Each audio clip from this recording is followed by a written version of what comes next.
కీచురాళ్ళు చిక్కటింట మగ్గు చిచ్చురాళ్ళు.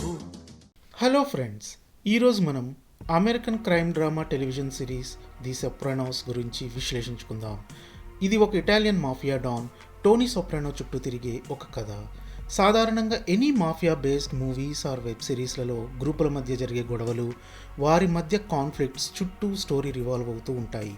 వాటిలో ఫ్యామిలీ నేపథ్యం ఉన్న సెంట్రిక్ థీమ్ మాత్రం మాఫియా యాక్టివిటీస్ చుట్టూనే ఉంటాయి. కానీ ఈ కథ అలా కాదు. మాఫియా కాన్ఫ్లిక్ట్స్తో ముడిపడి ఉన్నప్పటికీ ఫ్యామిలీ కాన్ఫ్లిక్ట్స్ కూడా మేజర్ ప్లాట్గా నిలుస్తుండడమే దీని ప్రత్యేకత.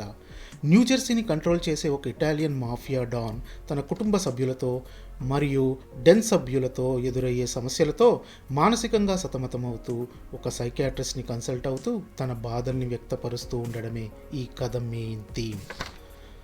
ఈ కథ మరొక ప్రత్యేకత ఏమిటంటే, like any other mafia based content లానే మెయిన్ క్యారెక్టర్ చుట్టూనే తిరుగుతున్నప్పటికీ ప్రతి క్యారెక్టర్కి ఇంపార్టెంట్ రోల్ అండ్ సిగ్నిఫికెన్స్ ఉంటుంది. ఇక ఈ కథలోని క్యారెక్టర్ విషయానికి వస్తే ప్రథమంగా చెప్పుకోవాల్సిన character Jennifer, the psychiatrist or therapist. మనం ముందుగా చెప్పుకున్నట్లు ఈ స్టోరీ థీమే ఒక మాఫియా డాన్ తన జీవితంలో జరిగే సమస్యలకి మానసిక పరిష్కారం కోసం థెరపిస్ట్ని కన్సల్ట్ అవ్వడమే. వీరి మధ్య సంభాషణ చాలా ఇంట్రెస్టింగ్గా సాగుతూ ఉంటుంది. కథ వీరి సంభాషణతోనే మొదలవుతుంది. జెనిఫర్కి మొదట్లో టోనీ ఎవరో తెలీదు, అతను ఒక బిజినెస్ మ్యాన్ అని చెప్పుకుంటాడు. కానీ కథ నడిచే కొద్దీ టోనీ ఎవరో, ఏం చేస్తుంటాడో, అతను ఎంత పెద్ద డానో ఆమెకు తెలుసుకుంటుంది. కాలం గడిచే కొద్దీ టోనీకి ట్రీట్మెంట్ ఇచ్చే క్రమంలో జెన్నిఫర్ టోనీకి చాలా ఇన్ఫ్లుయెన్స్ అవుతుంది. ఎంతగా అంటే చివరికి తనే ఒక సైకియాట్రిస్ట్ని కన్సల్ట్ అయ్యేంతలా అంతగా ఇన్ఫ్లుయెన్స్ చేస్తాడు టోనీ.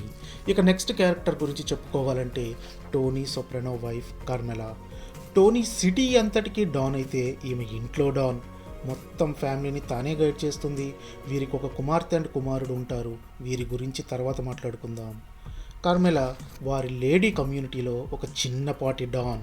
ఎగ్జాంపుల్గా తన కూతురు కాలేజ్ సీట్ విషయంలో నైబర్ ప్రిన్సిపల్ అవ్వడంతో ఆమె రికమెండేషన్ కావాలని రిక్వెస్ట్ చేస్తుంది.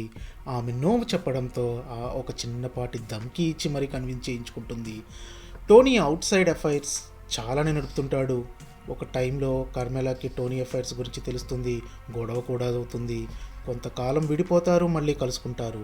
ఒక పాయింట్లో కార్మెలా కూడా ఒకరిద్దరితో అఫైర్స్ పెట్టుకోవాలని చూస్తుంది. అందులో ఒకడు gang member.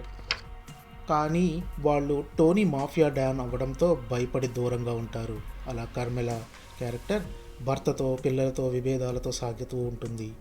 Next character Tony వాళ్ళ అమ్మ. టోనీకి మొట్టమొదటి సమస్య ఈమె నుండే స్టార్ట్ అవుతుంది. ఇష్యూ చేయడం, ప్రతిదానికి ఇష్యూ చేయడం, నైబర్స్తో గొడవ పెట్టుకోవడం లాంటి ప్రాబ్లమ్స్తో టోనీని ఇబ్బంది పెడుతూ ఉంటుంది.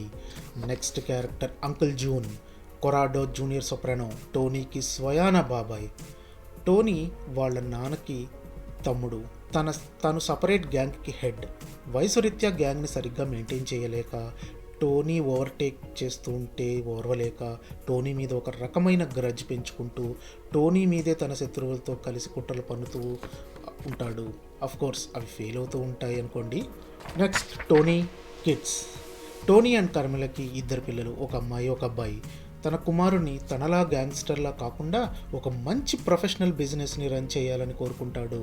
కానీ జూనియర్ టోనీ అటు సోషల్గా ఎదగలేక, ఇటు ఎడ్యుకేషన్లోనూ షైన్ అవ్వలేక పేరెంట్స్ని తెగ ఇబ్బంది పెడుతుంటాడు. ఇక కూతురు టోనీకి ఇష్టం లేని పనులు చేస్తూ టోనీకి నచ్చని బాయ్ ఫ్రెండ్స్తో తిరుగుతూ ఉంటుంది. Last family character Tony sister Janice Soprano. టోనీకి జెనీస్ స్వయాన అక్క. తను మరొక పెద్ద సమస్య. డైవర్సుల మీద డైవర్సులు తీసుకుంటూ టోనీ శత్రువులతోనే అఫైర్స్ నడుపుతూ వారితో వీరితో టోనీ ఈ పేరు చెప్పుకొని గొడవలు పెట్టుకుంటూ ఉంటుంది. Next character Christopher Moltisanti and అతని ఫియాన్సే అడ్రియానా. క్రిస్టఫర్ టోనీకి స్వయానా నెఫ్యూ. ఆల్మోస్ట్ టోనీకి కుడిభుజం లాంటి వాడు మరియు వెరీ లాయల్ మెంబర్. తన ఫియాన్సే అడ్రియానా ఒక క్లబ్ నడుపుతుంటుంది. క్రిస్ కొంతకాలానికి డ్రగ్స్కి బానిస అవుతాడు. దానివల్ల టోనీకి సమస్యగా ఎలా మారుతాడు అండ్ చివరికి ఎలా ప్రాణాలు కోల్పోతాడో మీరే తప్పక చూడాలి. Next villains of Sopranos. Like any crime drama ఈ సిరీస్లో కూడా ప్రతి సీజన్కి ఒక విలన్ ఉంటాడు. వీళ్ళ గ్యాంగ్లో అసోసియేట్ అవ్వడము, అపోనెంట్ గ్యాంగ్ మెంబర్గాను ఉంటూ టోనీని అంతమొందించాలని చూస్తూ చివరికి వాళ్ళే టోనీ చేతిలో అంతమైపోతుంటారు. Finally the gang of సొప్రానోస్.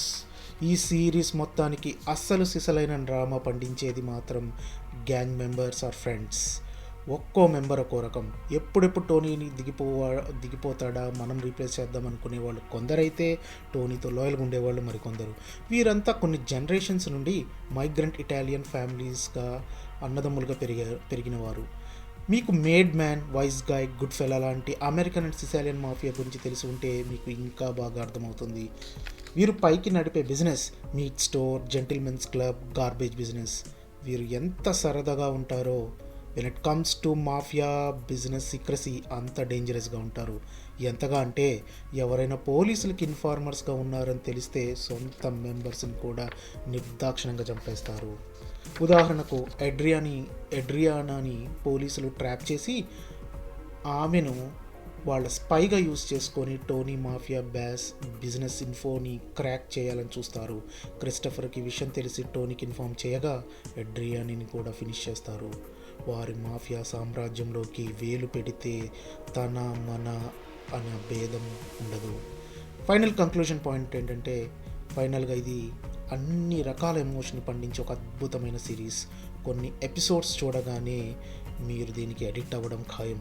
ఇందులో మొత్తం 6 సీజన్స్ ఉన్నాయి. తప్పక చూడండి, డోంట్ మిస్ ఇట్. ఇది ప్రస్తుతం యూఎస్లో ప్రైమ్లోను, ఇండియాలో డిస్నీ హాట్స్టార్లో అవైలబుల్ ఉంది. To watch it.